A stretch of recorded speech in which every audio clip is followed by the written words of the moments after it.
what you're going to do for a quick second is try that out. I have some typography down here. You're going to grab the text styles generator. These are, in your case, already named. If you don't like the names, if you don't like the fonts, if you're like, I don't want to look at these fonts as I implement some of my own components, go ahead, tweak some of the line spacing, tweak some of the fonts. Like, if you want to change any of the colors, go ahead, you can do that as well. And kind of get yourself a set of styles that you're going to use for the day, ready to rock and roll as we begin to like implement some kind of reusable buttons and input fields and like drop-down menus and stuff along those lines. Put together a color scheme that pleases you, and then we will kind of, you can use that one, I'll use mine, and we'll figure stuff out together as we go along. So now we can use basically the same technique for generating the typography. As we saw, it's just a different plugin in this case. Does basically the same thing. I did make a second one where they're not named specifically, and that's going to actually that should work. So let's grab all of these, and I'm just going to select them all. And then if you have the text styles generator plugin, you can just go and generate those as well. It does like rearrange stuff. It's basically applying whatever the name of the style was to the text in this case. And you can see now that I've got a bunch of headings and paragraphs that I can use as well. All right, so let's actually look at like how to reverse engineer this from this page that we saw before. Now, I have some color swatches here that I mostly just kind of, what I did was I selected this entire section. What I did was I basically looked at all of this, and I tried to figure out, like, OK, what are all the colors here? And so you can kind of see. If you need to unlink a style at any point, you just hit detach, and you go back to the hex code if you want to like break from your system. Went through, like, what are all the general colors here? And like laid them out. There were 9 shades of like gray in this case. Like at Temporal, we use Tailwind as the kind of the basis. And so that's kind of where I started with the whole numbering system that we used in the previous example. Someone asked, like, what do the numbers mean? Usually, you know, I kind of took them from the ones that, the color palette that comes with Tailwind. We go 50 for a very light color, all the way up to 900. So we've got like 9 different shades of gray. There's one here, it's just roughly the same as the background of the page itself. You can see it there. Also, you can change the background of the page if you want. And so I've got these colors. So I took the other colors that existed and just tried to roughly like line them up in this case, right? And so I could, and you don't have to in this particular case, like you don't need this color palette. But if I wanted to go ahead and turn this into a color theme so I can change different pieces here, I could do that pretty easily. So I'm going to grab these. I'm just going to ungroup this. I'm not going to mess around with the colors, the grays too much. I'm just going to grab these colors, which again I have named, and I will probably end up deleting this at some point, so you don't have to follow along particularly. But this is how to like reverse engineer if you have a bunch of designs and you want to figure out like, hey, cool, they use text values everywhere, and I want to do the thing that I learned about in that course that I watched. How do I get us there? This is kind of how you would like reverse engineer that a little bit. So in this case, I did go ahead, I named them all. I called it just like primary, secondary, and then tertiary. Like, I don't know, Mark probably knows better what the actual like names of the color in the CSS are, but I was like reverse engineering this and not going through the source code. So I took a screenshot, and that's all I had to work with in my case. So you can see I have all these colors here.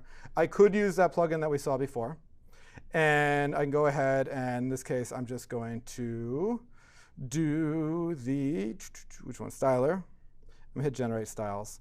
And now I have these new primary, secondary, and tertiary. Now, there's a little bit of like bespoke pieces here where I kind of need to go ahead and like turn any given one of these colors. All right, so this is like selecting the entire frame.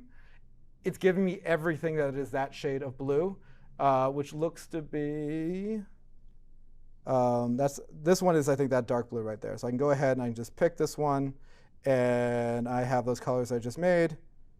Cool. Now, if I go into this right here, you can see this now that we've linked it up to that style. Now there was one thing of that color. But the cool thing about this is I can select all, like I can be like, all right, neat.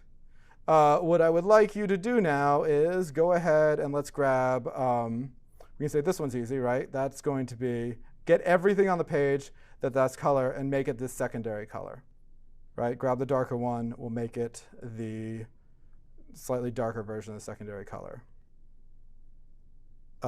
This looks like that one. And I could like read the hex codes too as well. Go ahead and let's see, that looks like that medium one. See, I got it, yep. That one looks slightly wrong. You can see it changed on the page because they're all that color now. So maybe it's the slightly darker one, there we go. This should be the medium one. I think that was most of the colors, the rest of them are all grays. So now, let's see, yep. So now, if I wanted to, I could go ahead and like rebrand the front end masters colors really easily. Oh, the masthead I missed too. So let's grab, it was just a darker color. So we'll go ahead and we'll go ahead and we'll say that that is now this color. So now if I wanted to quickly rebrand this entire site, I could, because that's what Mark brought me here for, right? So we could say, like, let's grab this color and let's adjust it. We'll get that. You can hear the groaning.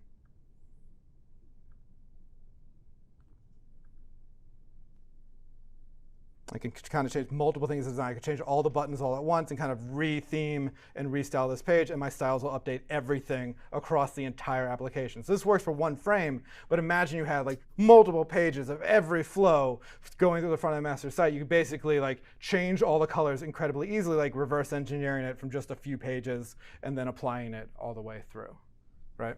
Yeah. So once you've made all the color styles, how can you like quickly figure out what the hex code was if you like forgot or needed it for some reason? It's a great question. So if you need to kind of figure out like, cool, I've now made this code. Now I see primary 500 everywhere. I can just go ahead and first of all, I go into inspect. It's still there in this case. So I always have the hex code somewhere. I can even get the RGBA or whatever style you prefer. And then you could also go to edit the style and you can change the hex code there as well. So it could work the other way. You're like, I want to get the hex code, or someone came in with, here's the new hex codes for our new branding, right? You could also go to edit style and paste in the hex codes as well, right? Or make a bunch of layers. Like the same way I generated styles to begin with, you could also just like adjust those swatches again and then regenerate styles a second time, right? One of the things we also referenced is like, in some cases, there's a whole big color theme, right? If you want to get, as you can see, I just grabbed just the shades that were on this page, right? And so let's say hypothetically, let's go back to the normal colors. I was like, all right, let's grab at least these kind of middle colors here. If I wanted to, there's another plugin that I'll drop a link to, and there's a whole bunch of these, honestly, called UI Color Palette, which will take a set of colors and then like generate the entire palette for you. So you can create color palette. And then from here, you can say update local styles, and it will push up all 50 through 900 of those color styles for you, right? So if you only have a few colors to work with, and you're like, again, like in my case of like reverse engineering that one page, I'm like, cool, but now I do need a lighter blue. I'm not good enough at color theory myself to figure it out. I can at least have some help and like generate a full palette of all the basic colors, right? And that'll kind of, again, you can then update the local styles and you'll get, let's just hit the button and see what happens. Create local styles. And now, not only do I have brand that I made before, but I also have a full, looks like it has some slight little issue there. But I have a full set of colors that I can also use as well, generated from those other ones. But I'm going to delete all those in a second anyway, because now I have way too many colors, and I will just get confused later. But we've got those ones. So you can just generate a full color palette with a few colors. if you have one wherever you work, you can like kind of turn it into a set of Figma styles. You have a bunch of options that you can use for getting stuff in place.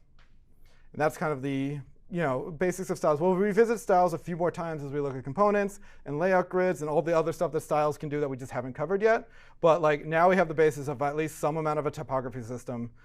We've got some amount of a color scheme that we can use for all these things, and we're not hand selecting colors every time. They have roughly a semantic meaning that we can use, and we've got most of the kind of pieces in place.